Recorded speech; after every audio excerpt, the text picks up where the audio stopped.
was never alone. Let me tell you about the night that changed everything. It wasn't a special night. No full moon, no storm, no dramatic sign from the universe saying, "Hey, pay attention, something is about to happen." It was just a regular, exhausting, completely ordinary night. The kind of night where you drag yourself through the door, kick off your shoes, and just want the world to disappear for a few hours. I had just moved into a small apartment on the edge of the city, nothing fancy. One bedroom, a narrow hallway that always felt a little too long, and a living room that was just darker than it should have been. Like the light never quite reached the corners. Like the shadows there were a little more comfortable than shadows should be. But the rent was cheap, and honestly, that was enough for me. You know how it is when you're exhausted. You stop asking questions. You stop noticing things. You just move forward because moving forward is all you have the energy for. That's where I was that week. Running on empty, showing up, getting through.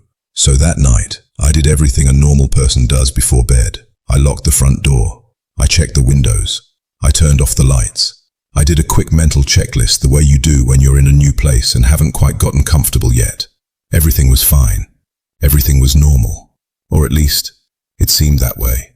I got into bed around 11:50 at night, phone in hand, scrolling through nothing important. The blue light from the screen was the only light in the room. Outside, the street was completely silent. No cars passing, no distant voices, not even that low hum of city life that you stop noticing until it's gone. Just silence. The kind of silence that doesn't feel peaceful. The kind that feels like the world is holding its breath. I told myself I was just tired. New place, new sounds, new shadows. The brain takes time to adjust. I put the phone down and closed my eyes, and then I heard it. A soft tap.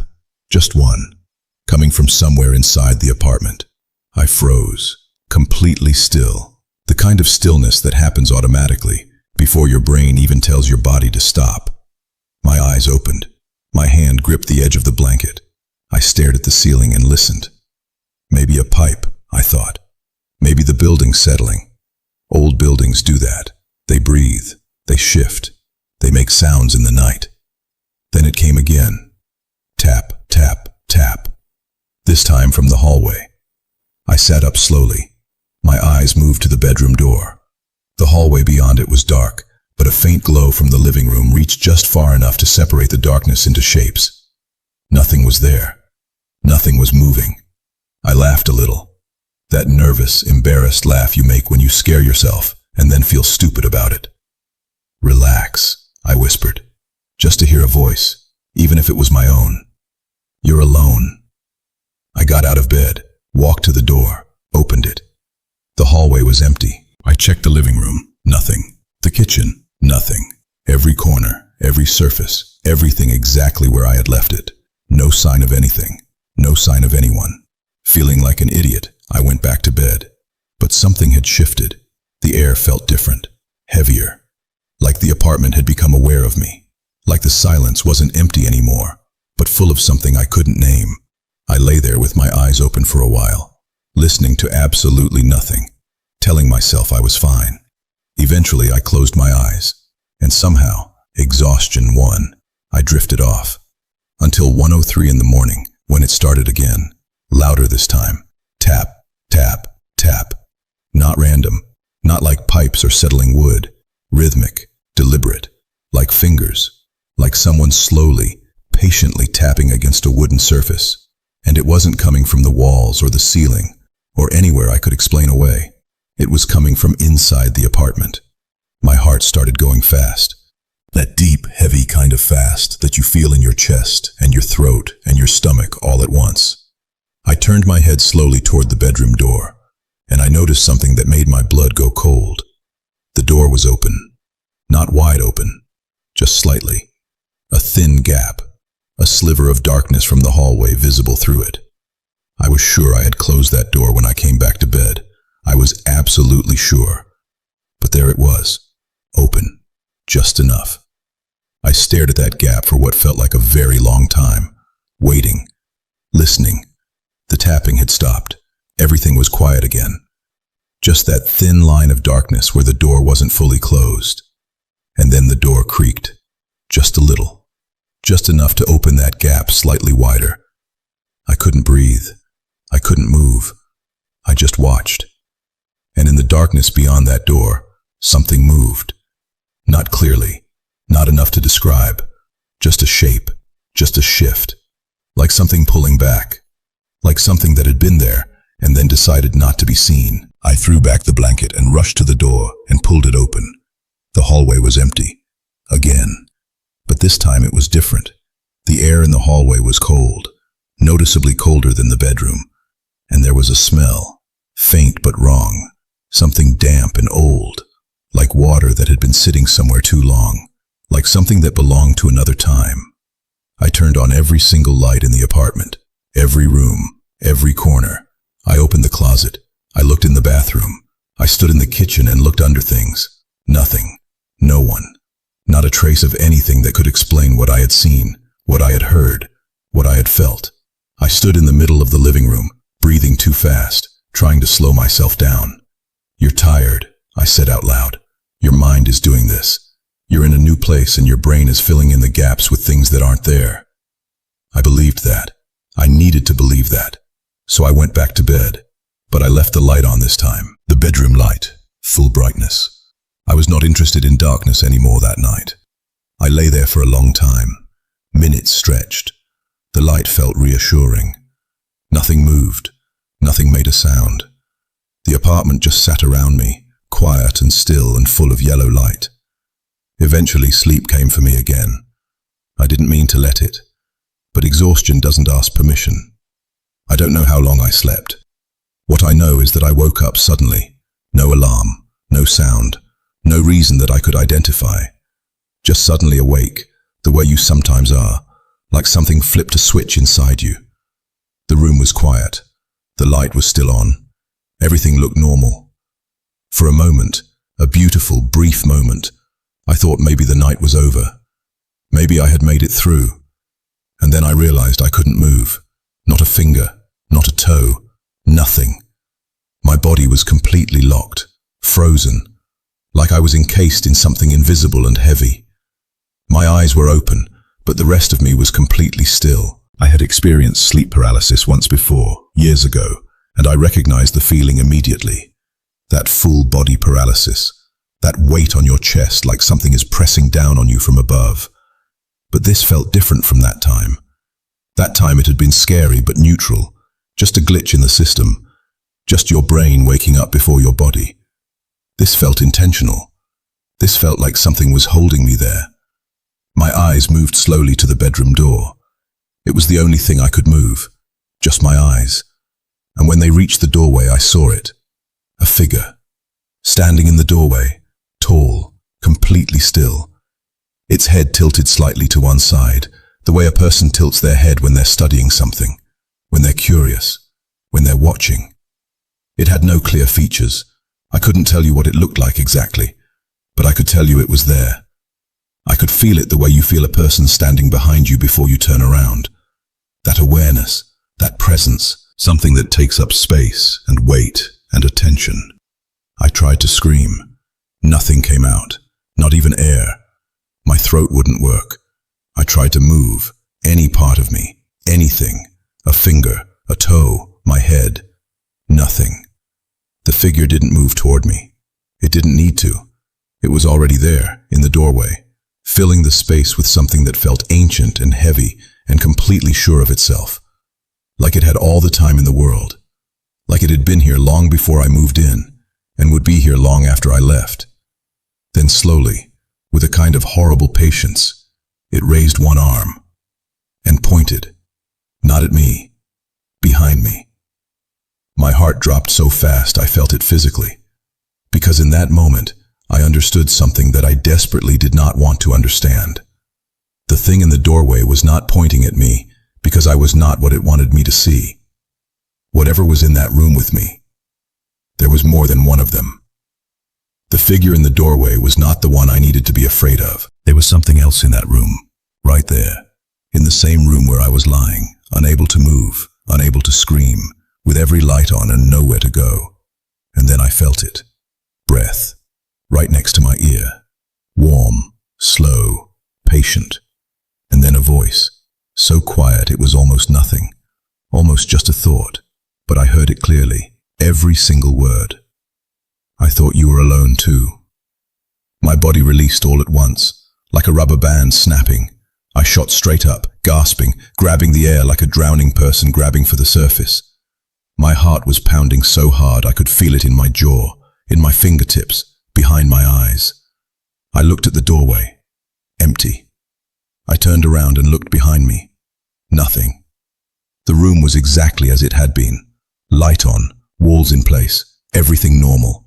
Door closed, which made no sense because I had watched something standing in that doorway 30 seconds ago. I sat there on the edge of the bed, shaking, for a very long time. And I kept thinking about that voice. Not what it said, exactly, but how it said it. Not angry, not threatening. Almost sympathetic. Like it understood something about loneliness. Like it had felt something like that too. Like we had something in common. Whatever it was in me. That thought was almost more frightening than everything else. I didn't sleep again that night. I sat on the bed with my back against the wall, and every light in the apartment on, and I watched the doorway until the sun came up, and gray morning light started coming through the curtains, and the world outside slowly filled with the sounds of traffic and birds and people starting their days. Normal sounds. The best sounds I had ever heard. I got up, made coffee, stood in the kitchen in the full light of morning, and told myself it was sleep paralysis. Told myself the brain does extraordinary things when it's tired and stressed and adjusting to a new environment. Told myself that the voice was part of the paralysis, part of the dream state, part of the space between sleeping and waking, where the mind makes things that feel completely real. I told myself all of that, and I almost believed it. Almost. Because there was one thing I couldn't explain away. One thing that stayed with me even as the morning got brighter and the coffee got warmer and the world outside got louder and more real. The smell. That damp, old, wrong smell from the hallway. It was still there in the morning, faint, but there. And I had smelled it before. Not in this apartment, not recently. I had smelled it somewhere else a long time ago, and I could not remember where. And that not remembering felt important in a way I couldn't articulate. I went to work that day. I came home. I functioned. I did all the things a person does. But I started noticing things. Small things at first. The way the temperature in the hallway was always slightly lower than the rest of the apartment. Not dramatically, not something you could measure easily. Just a difference you felt when you walked through it. A chill that had no source. The way sounds sometimes felt like they were coming from the wrong direction. Like something moving in the kitchen while I was watching television. But when I looked, there was nothing. Like footsteps in the hallway when I was in the bedroom. But when I opened the door, the hallway was still and empty. The way I would sometimes wake up in the middle of the night for no reason, completely alert, with the immediate and absolute certainty that someone was watching me. I started leaving lights on, every night, every room. It helped a little, but not completely. Because the thing about presence is that light doesn't really change it. If something is there, it's there whether you can see it or not. The dark just makes it harder to pretend otherwise. Weeks passed. I started asking around, carefully, casually, the way you do when you don't want people to think you're losing your mind. I asked the landlord how long the apartment had been empty before I moved in. She said a few months. I asked if the previous tenant had left any feedback or complaints. She paused just a moment too long before saying no. I asked a neighbor on my floor if she had ever noticed anything strange in the building. She looked at me for a moment, and then she said something I was not expecting. She said, "Which apartment are you in?" I told her. She nodded slowly, not surprised, just nodding, like something had been confirmed. She said, "I would keep your lights on if I were you." And then she went inside and closed her door. She never talked to me again after that. I stayed in that apartment for 3 more months, not because I wanted to, because moving costs money and takes time, and the rational part of my brain kept insisting that I was being dramatic, that there was an explanation for everything, that adults do not move out of apartments because of feelings and smells and sounds in the night. But every night in those 3 months, something happened. Not always dramatic, not always terrifying. Sometimes it was just that chill in the hallway. Sometimes it was just a sound I couldn't place. Sometimes it was just waking up at the same time every night with that feeling of being watched. But sometimes it was more. Sometimes I would be lying in bed almost asleep, and I would hear breathing that wasn't mine. Close, patient, like it had nowhere else to be. like it had all the time in the world. Sometimes I would catch movement in my peripheral vision, just at the edge, just enough to turn my head toward it, and then nothing, always nothing. But the turning of my head was enough. Something about that felt intentional, like whatever it was wanted me to look, wanted me to search, wanted me to wonder. And one night, about 2 months in, I was sitting on the couch watching something on my laptop when the screen flickered, just for a second. And in that second of darkness, before the picture came back, I saw something reflected in the black screen. A shape, behind me, standing near the hallway entrance. I turned around immediately. Nothing there, but I sat for a long time staring at that spot. And I noticed something I had never noticed before, even though I had walked past it dozens of times. The paint on the wall near the hallway entrance was different, slightly darker, like something had been there a long time, like something had stood in that spot so often that even the wall remembered it. I moved out the following month. I told myself it was time for a change. I told myself the commute was inconvenient. I told myself a lot of things that had nothing to do with the real reason. The real reason was simple. I was tired of not being alone when I was alone. I moved into a new place across the city. Bright apartment, high floors, big windows, lots of light. Different in every way I could make it different. And for a while, it was fine. For a while, the nights were just nights. The silences were just silences. I slept through till morning and woke up to nothing but sunlight and traffic noise, and the completely ordinary sounds of a city going about its day. I started to feel like myself again. I started to believe that it was over. And then one night, about 6 weeks into the new apartment, I woke up at exactly 1:03 in the morning. No reason. Just suddenly, completely awake. The room was dark. I had gotten comfortable enough in the new place to sleep without lights again. I lay there for a moment, orienting myself. New ceiling, new shadows, new sounds from outside. And then I felt it. That awareness, that presence, that sense of something in the room that had no business being there. I didn't move. I just lay there and breathed and told myself I was imagining it. I was remembering. I was letting the old apartment follow me here in my head. And then, from right beside me, so close I could feel the air move, came a sound. Just breath. Slow, patient, like it had followed me here. Like it had always known where I would go. Like it had been waiting for me to stop pretending. I turned on the light immediately. The room was empty. Of course it was. It's always empty when you look directly. But here's what I know now, after all of it.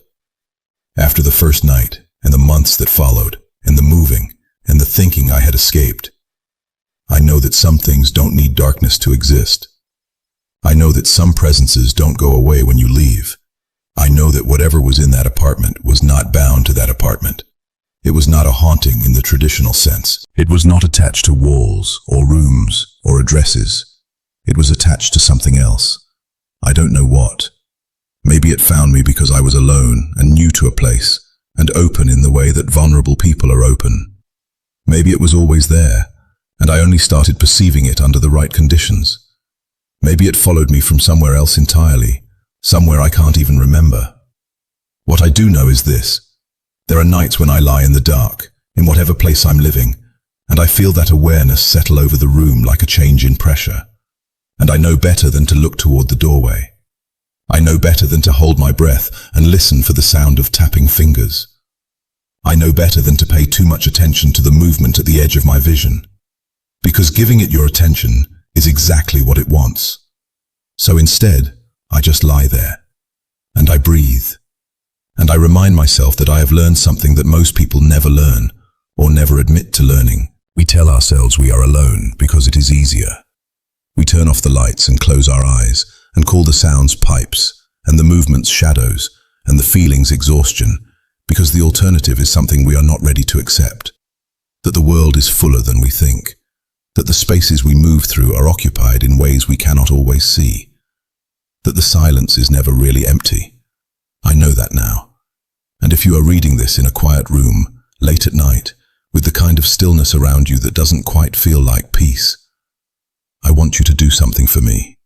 Don't look toward the door. Don't hold your breath. Don't try to listen too hard to what might be just beyond the range of hearing. Just keep your eyes on this page And remember something I had to learn the hard way. You were never alone either.